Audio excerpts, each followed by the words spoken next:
Hello and welcome to The Big Story.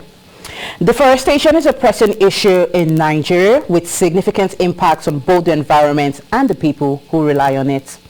According to the United Nations, Nigeria has the highest deforestation rate in the world, with an estimated 3.7% of its forests lost every year.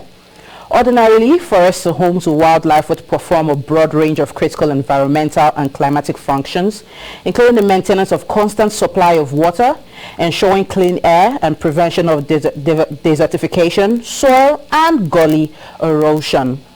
Forests harbor species and at the same time have very deep economic, aesthetic, industrial and religious significance for humans.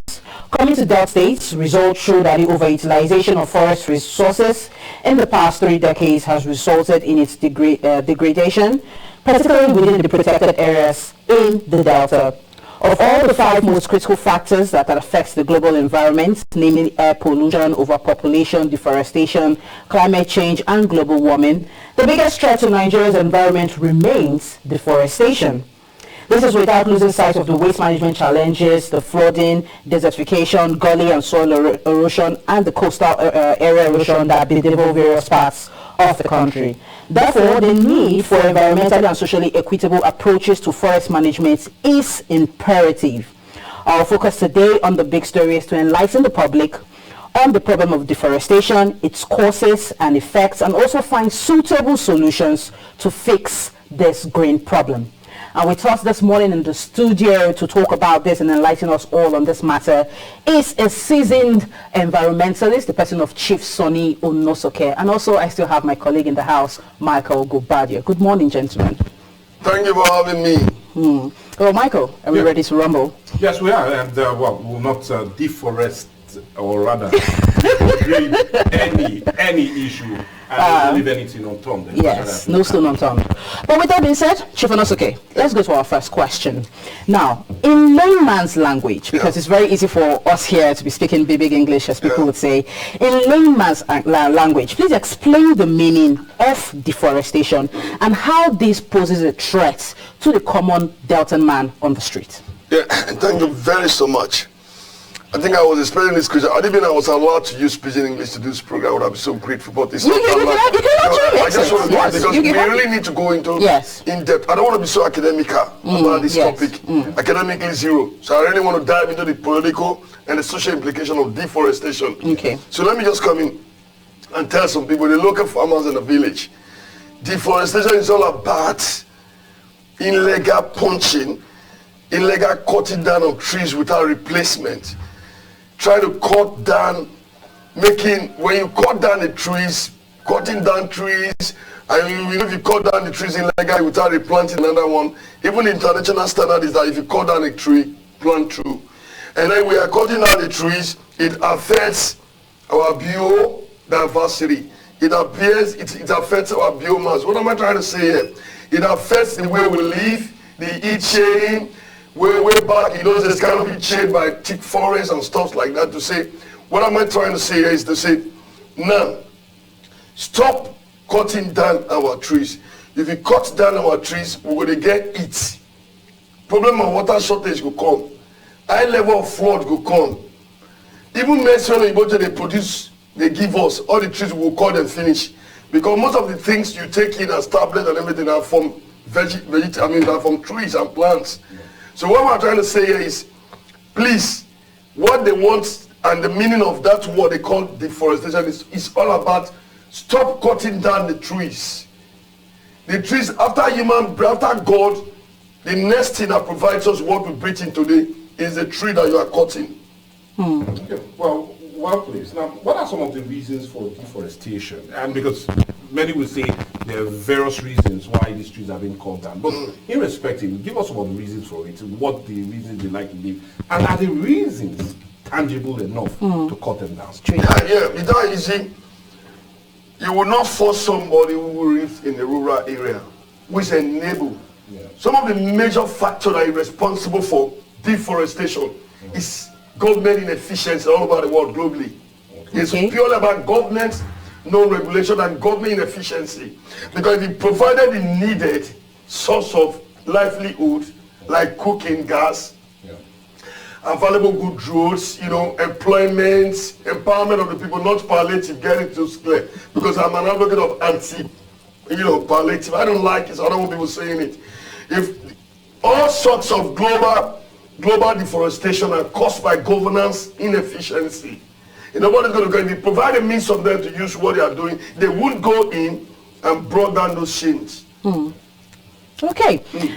Now, let's, before I go to my next question, which is kind of heavy and all of that, let's still stay on this matter, because I have a feeling that people still don't understand what we are talking about. Okay. Now, the reason why people cut down trees is because they want some sort of wood for fires, wood to make furnitures, economic living and all of that. They call to sell as well. Yes. So aside from that, are there any other reasons? And since we now know that they are cutting down these trees to be able to provide wood for whatever it is that they need, how do you see them stopping this act at all? We're coming back to that question, and that's the center point of this discussion. It's very easy. The economic forces pushes human to come down the forest. You cut down the forest, maybe you want to sell timber to sawmill. Okay. You cut down the forest, the trees. Just business for livelihood. Livelihood. That's what they're doing. The scavenging for livelihood. And it affects our economy. It affects our food insecurity. The more you bring down the trees, the more you create extinction for our wild animals, for our bushmeat, and let me say here, for our porcupine, our grass cutter, our bush pig that we used to eat here. And those are things we're not even supposed to eat, but we're preserving it. But in African culture, they are a source of our livelihood, you understand? Yeah. So the more you cut down these trees, the more the animals goes into extinction. You don't tell a woman at my village at Agbarato who has no source to procure the expensive LPG gas or kerosene that cannot be afforded by the poor man in the street now, not to put down the streets in Awuri, the trees in Awuri for a livelihood. She wants to cook pepper soup. She wants to bath hot water in the morning. She needs to put down the trees because that is the closest thing to her. And to source energy. To source energy for her cooking and other things. Now quickly, Chief Sonny Onosuke, now you just elaborated the reason why you feel the trend is ongoing. But let's look at the energy power. We're still really in a really dark situation. Looking at how expensive the LPG is, and not just only that, but kerosene seems not to even be the reach of many.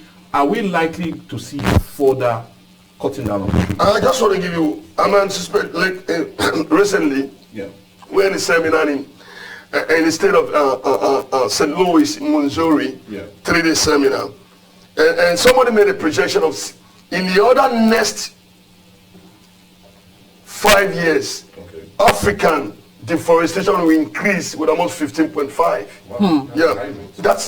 It's empirical. It's a study, and everybody took it up. What the guys were saying is very simple. They are particular about Africa because people don't understand. Let me give you one shocking effect. The forest in the world, as I am sitting down with you here today, American, Russian, Canada, China, and another nation controls 70% of the global forest canopy. You know what I mean by forest canopy? Right. So what we are saying, we're talking about Africa, and they said Africa in the next 5 years, the speed of deforestation not because of political impunity, because of poverty, that is ruining the African continent, is going to raise up with 15.5% in another 5 years. That is to say 2028, we'll be experiencing 15.5% deforestation of our mangroves, of our tropical fits and stuff like that, you understand? So the question we are saying, let's not veer from the question. Let's not deviate from the question. Let's be very focused. When I belong to a political platform, I don't belong to it. The problem of deforestation in Nigeria, in Delta states, in Niger Delta, in Africa, is governance inefficiency. Okay, now let's look at that part, the part of the government. Efficiency.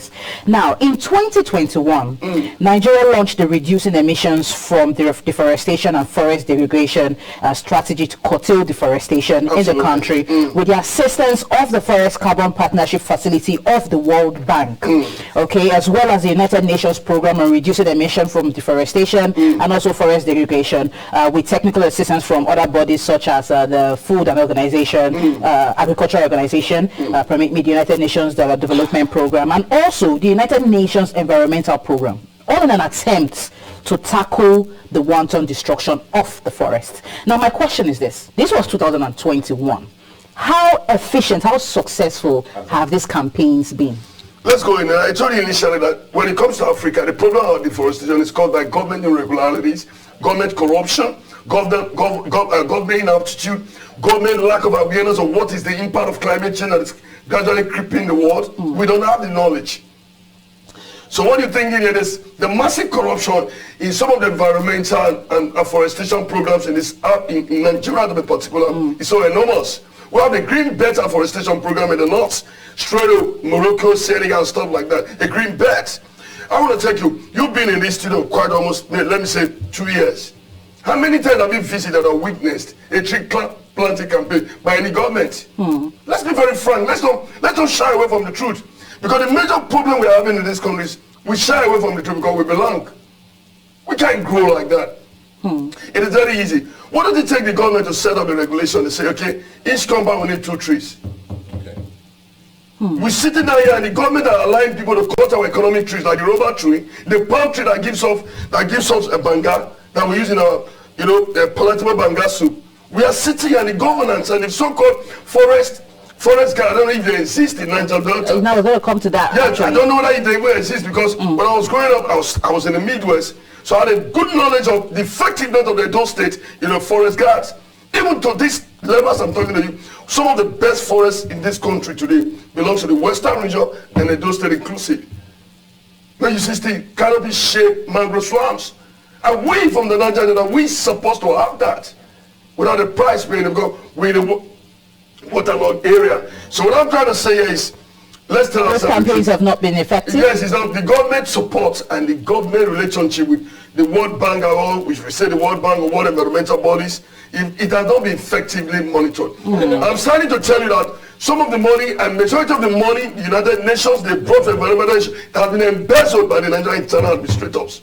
Nothing goes on in the Green Belt. You are journalists, I wanted to make a statement 2 years back, or let me say 5 years. Have you ever visited any program? Have you been invited by any governor? Have you been invited by any government? Have you been invited by the federal government and any agency that come and monitor and cover our tree campaign or projects? It's not there. But you read everything in the paper, there's a lot of funds from what bodies, organization, because of time, let's still remain with the government. And I can still remember in 2021, there was this COP26 conference that was being organized by the United Nations. Absolutely. And we made a pledge. The Nigerian government made a pledge of cutting down deforestation, or rather often ending it in 2030. Now, with what you've said, it looks as if that's very unlikely. It's a big dream. It's going to be unlikely. Euphoria. Okay. But what do you feel that government needs to start doing if it's really going to achieve that 2030 ending of deforestation? That's what comes straight to the point. Okay. I've looked around the country, we got 36 states. Okay. And the most efficient state when it comes to forestry guard and afforestation projects and environmental, things that relates to biomass, biodiversity and stuff like that. It's Edo State number 1, followed by Ekiti State number 2, followed by Ondo State number 3. So some of the best forests in this country still reside within the region. We support our Budu Ranch in Calabar. I mean, Cross River State, how do you call it? Don't take one, right? They're still very effective, but they don't have it just because of that natural mangrove, but they don't practice it like the way Edo State does it, and the way Western State does it. Lagos is not inclusive, point of correction, so I don't want to mention that. Lagos is particular about urban tree planting campaign and it has no effect. Yeah, because it has no effect. Urban tree planting campaign has no effect on our biosystem, our biodiversity and stuff like that. So what we are saying here is points. Let's not deviate this question from meaning efficiency of governance. Who is responsible? You know what I want to tell you? For the past 2 weeks, if you are very observant of the heat wave, God, if you're very observant of the heat wave, it's a direct result. Direct straight. That's straight from the deforestation. In the sense that you know what the trees store, the carbon dioxide. Yes. With true photosynthesis system, what is the next result? They give us our oxygen and we inhale, and it grows everybody. There are a lot of things this in affects. Even in a working environment, like your place, you guys are still inefficient here. I've been to your studio more than 100 times. I've not even seen a tree. We have the securities who works in the sunlight because of lack of cutting down of trees. There's no tree even for them to cheer themselves. But you appreciate the fact that we're surrounded. We're surrounded. That's not good enough. We have it. But then, let's leave. Yes, let's leave all of that. Yes. I wonder, you still have gotten, my question still remains, what do you feel the government should now start doing? Absolutely. It's like I deviated from that question. Let me come back to I have to return you back to it. Yeah, I have to be very. Let me start from my state. Okay. I'll be so glad if my governor, Sheriff, should be able to say the high power committee of environmentalists met with this, not what you read in the university, with a passion for environmental growth, with a passion for afforestation, with a passion for the study of climate change. Okay. I'm going to employ, because I have to start from the essentialist begins at home. So I'm trying to solicit the government of Delta State to please set up an high-power environmental committee that is that's afforestation committee and climate change commission that will effectively work around the 25 local government of this state. Solicit for, if they want that, they should call me. I have a lot of environmental agencies around the world, from Europe to America, who will give you 20. I will send you the bill. You don't allow me to learn. Who give free seedling? I said if they lack the source, sources in most especially Spain, who give free seedling to plants. So if that is a problem they don't have, I don't know. There are agencies, environmental agencies, who will even sponsor you money for governments. They like dealing with government to collect the seed, the seedlings, and give it to the Ministry of Environment in the states, and then you divide to local government agencies, and then they go straight with good, progressive monitoring from the committee. The committee shouldn't be just a committee, an existing parastatal commission that will be responsible, that will be given a target that we need a 1 million tree in Delta State, 25 local government urbans, and then we need a 1 million trees in pattern in local government right now. With a time frame. With a time frame. That's only to grow it. Because the question comes like this. Somebody was asking me, we don't see, the only kind of banga we see today now, we don't see organic banga, we see agricultural, fertilizer banga, because nobody's climbed the tree. The organic palm tree is very tall. It's all like this thing. So nobody goes there again. The question I'm going to ask you now, I was recently making a study, and I found out that the majority of the houses built in this part of Delta State, currently in the urban area, the plank they use is a palm tree plank. And the 2x2, pull-line, the 2x2 pull-line, the 4x4 pull-line they use today. I'm telling you, in Delta State rural area, I'm proving this to you with figures to buttress my point, that new development in rural area in Delta State have been being nailed. Their carpentry job, their roofing job is being nailed with 95% of our rubber economic trees. Well, Chief Sonny, I have to hold you there because we have to go on the break. Yes, okay. As passionate about as you are about this topic, we do have to go on that break. But don't worry, Nigerians, sit put, stay tight. We will be back right after this break.